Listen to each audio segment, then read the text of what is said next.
পণ্ডিত দীনদয়াল উপাধ্যায় প্রশিক্ষণ মহা অভিযানের অংশ হিসেবে রাজ্যের বিভিন্ন প্রান্তের পাশাপাশি 40 সাবরু মণ্ডলেও ভারতীয় জনতা পার্টির উদ্যোগে 2 দিনের প্রশিক্ষণ বর্গ কর্মসূচির আয়োজন করা হয়।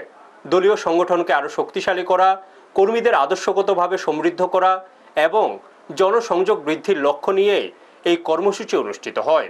এই প্রশিক্ষণ শিবিরে উপস্থিত ছিলেন জেলা সভাপতি দীপায়ন চৌধুরী, প্রাক্তন বিধায়ক শঙ্কর রায়, মণ্ডল সভাপতি গৌতম ত্রিপুরা সহ দলের একাধিক নেতৃত্ব ও কর্মীরা।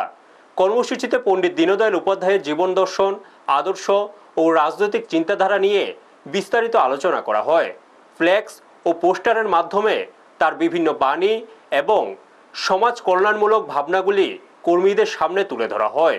নেতৃত্ববৃন্দ জানান, পণ্ডিত দীনদয়াল উপাধ্যায়ের অন্তোদয় দর্শনকে সামনে রেখেই ভারতীয় জনতা পার্টি সাধারণ মানুষের কল্যাণে কাজ করে চলেছে। সমাজের শেষ প্রান্তে থাকা মানুষের উন্নয়নই দলের মূল লক্ষ্য বলেও উল্লেখ করা হয়। এদিন বক্তব্য রাখতে গিয়ে প্রাক্তন বিধায়ক শঙ্কর রায় বলেন, সর্বধর্ম সমভাব এবং সকল মানুষকে সমান চোখে দেখায় ভারতীয় জনতা পার্টির মূল সংস্কার।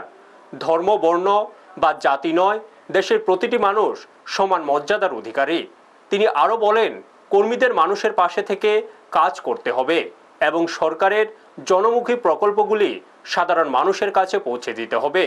প্রশিক্ষণ কর্মসূচিতে উপস্থিত কর্মীদের মধ্যে ব্যাপক উৎসাহ লক্ষ্য করা যায়। নেতৃত্ববৃন্দের মতে দলীয় আদর্শ ও সংগঠনকে আরও মজবুত করতে ভবিষ্যতেও এই ধরনের প্রশিক্ষণ শিবির গুরুত্বপূর্ণ ভূমিকা পালন করবে। ব্যুরো রিপোর্ট, নিউজ তৎকাল 24।